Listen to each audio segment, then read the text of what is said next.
ஜெய ஜெய சங்கர ஹர ஹர சங்கர மகாபெரிவா சரணம். இன்று ஜூன் 9.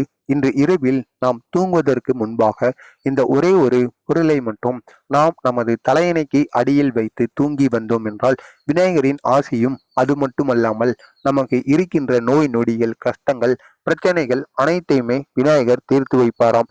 அவருக்கான பொருளை மட்டும் நாம் இந்த ஒரு நாளில் நாம் நமது தலையணைக்கு அடியில் வைத்து தூங்க வேண்டுமாம். அதுவும் இந்த ஞாயிற்றுக்கிழமை தோறும் நாம் எப்பொழுது தூங்கினாலும் ஞாயிற்றுக்கிழமை நாட்களில் மாதம் மாதம் வருகின்ற கடைசி ஞாயிற்றுக்கிழமை தோறும் நாம் விநாயகருக்கு இந்த ஒரே ஒரு செயலை மட்டும் விநாயகரை மனதார நினைத்து நாம் செய்தோம் என்றால் நமக்கு இருக்கின்ற நோய் நொடிகளாக இருக்கட்டும், கஷ்டங்களாக இருக்கட்டும், பிரச்சனைகளாக இருக்கட்டும், எவ்வளவு வறுமையில் இருந்தாலும் செழிப்பதற்கும் நாம் இந்த ஒரு செயலை செய்யலாம்.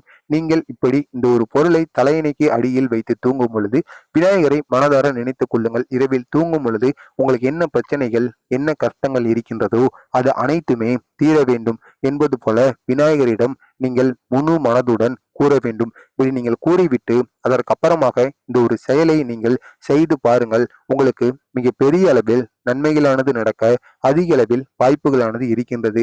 எனவே தவறாமல் நீங்களும் இந்த ஒரு செயலை செய்யுங்கள். உங்களுக்கு தெரிந்த நண்பர்கள் உறவினர்கள் அனைவருக்குமே இந்த ஒரு வீடியோவை ஷேர் செய்து இந்த ஜூன் 9 இந்த இரவில் இன்றைக்குள் இந்த ஒரு செயலை மட்டும் செய்து வர சொல்லுங்கள். இதனால் மிக பெரிய அளவில் நன்மைகளானது நடக்கும். இந்த ஒரு பொருளானது நாம் கடைகளில் நாட்டு மருந்து கடைகளிலோ அல்லது பூக்கடைகளிலோ கிடைக்கும். விநாயகருக்கு மிகவும் பிடித்த பொருளாக இந்த ஒரு பொருளானது விளங்குகின்றது. இந்த ஒரு பொருளை வாங்கி வந்து அதற்கப்புறமாக நாம் பூஜை அறையில் வைத்து சில பூஜைகள் எல்லாம் செய்துவிட்டு அதற்கப்புறமாக நாம் தலையணைக்கு அடியில் வைத்து தூங்கி வர வேண்டுமாம். இப்படி நாம் செய்வதனால் நமக்கு இருக்கின்ற எல்லா விதமான கோரிக்கைகளையும் விநாயகர் பெருமான் நிறைவேற்றி வைப்பாராம். அதுவும் ஞாயிற்றுக்கிழமை தோறும் இப்படி நாம் செய்து வரலாம். வார ஞாயிறும் செய்யலாம் அல்லது மாதம் வருகின்ற கடைசி ஞாயிறாக இருக்கின்ற ஞாயிற்றுக்கிழமை தோறும் நாம் இப்படி செய்து வரலாம். நாம் கடையில் சென்று விநாயகருக்கு பிடித்தமான பூவாக இருக்கின்ற வெள்ளருக்கு பூவானது விநாயகருக்கு மிகவும் பிடிக்குமாம்.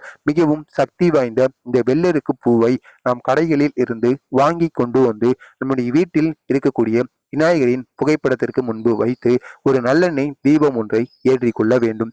ஏற்றிவிட்டு அதற்கப்புறமாக விநாயகருக்குரிய மந்திரங்கள் நாமங்கள் ஸ்லோகங்கள் எது நாமங்கள் எல்லாம் உங்களுக்கு தெரியுமோ அது அனைத்தையுமே நீங்கள் விநாயகரின் உருவக படத்திற்கு முன்பு அமர்ந்து கொண்டு நீங்கள் கூற வேண்டும். இந்த ஒரு செயலை செய்யும் பொழுது நீங்கள் சுத்தபத்தமாக இருந்து செய்தீர்கள் என்றால் மிகவும் நல்லது. அப்படி நாமங்கள் ஸ்லோகங்கள் அனைத்தையுமே கூறிவிட்டு அதற்கப்புறமாக உங்களுடைய வேண்டுதல்கள் உங்களுடைய ஆசைகள் நினைத்த காரியம் எதுவோ அது அனைத்தையுமே நீங்கள் விநாயகரிடம் சமர்ப்பியுங்கள். அதற்கப்புறமாக உங்களுக்கு இருக்கின்ற பிரச்சனைகள் என எல்லாவற்றையுமே நாம் விநாயகரிடம் கூறிவிட வேண்டும். கூறிவிட்டு அதற்கப்புறமாக தேங்காய் எண்ணெய் தீபம் நம்ம ஏற்றுகின்ற தீபமானது தேங்காய் எண்ணெயினால் அந்த தீபத்தை நாம் ஏற்றினோம் என்றால் மிகவும் நல்லது.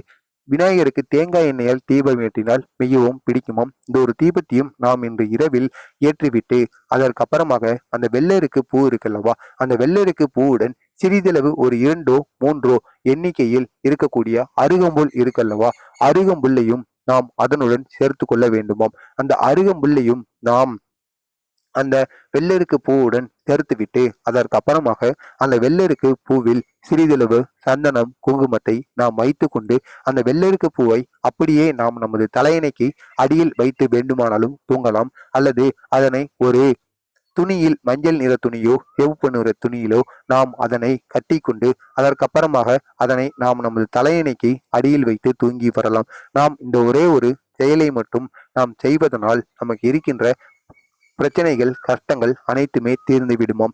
இத்தனை நாட்கள் நாம் தெரிந்தும் தெரியாமலும் செய்த தவறுகள் அனைத்திற்குமே ஒரு புண்ணியமானது கிடைக்குமாம். எனவே இரவில் தூங்குவதற்கு முன்பு நீங்கள் இந்த ஒரே ஒரு செயலை மட்டும் நீங்கள் செய்யுங்கள். கண்டிப்பாக உங்களுடைய குடும்பத்தில் இருக்கின்ற ஒட்டுமொத்த பிரச்சனைகளுக்கும் ஒரு தீர்வானது கிடைக்குமாம். அவ்வளவு சக்தி இந்த ஒரு பொருளுக்கு இருக்கின்றதாம். நீங்களும் தலையணைக்கு அடியில் இந்த ஒரு பொருளை வைத்து தூங்கிவிட்டு மறுநாள் காலை எழுந்த உடனேயே அந்த ஒரு பொருளை மற்ற நபர்கள் வீட்டில் இருக்கின்ற மற்ற நபர்கள் யாரும் தொடக்கூடாது.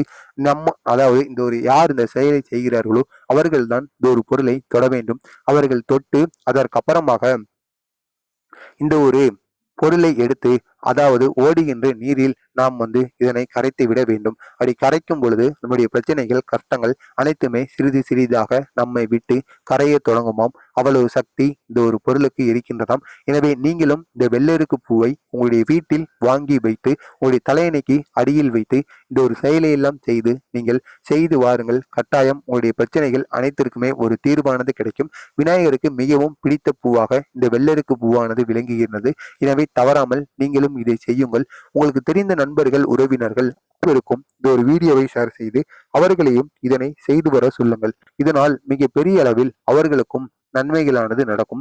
இது காஞ்சி மகான் மகா பெரிவா அறிவுறுத்தின ஒரு எளிய பரிகார முறைதான். மறக்காமல் செய்து பாருங்கள். மறக்காமல் நமது சேனலுக்கு நீங்கள் புதிய பார்வையாளராக இருந்தீர்கள் என்றால் மறக்காமல் நமது சேனலையும் நீங்கள் சப்ஸ்கிரைப் பண்ணி வைத்துக் கொள்ளுங்கள். அப்பொழுதுதான் நாம் தொடர்ந்து பதிவிடுகின்ற வீடியோக்கள் அனைத்துமே தொடர்ந்து உங்களுக்கு நோட்டிபிகேஷனாக வந்து கொண்டே இருக்கும். மறக்காமல் நமது சேனலையும் நீங்கள் சப்ஸ்கிரைப் பண்ணி வைத்துக் கொள்ளுங்கள். ஜெய ஜெய சங்கர, ஹர ஹர சங்கர, மகா பெரிவா சரணம். நல்லதே நினையுங்கள். உங்களது வாழ்க்கையிலும் நல்லது மட்டுமே நடக்கும்.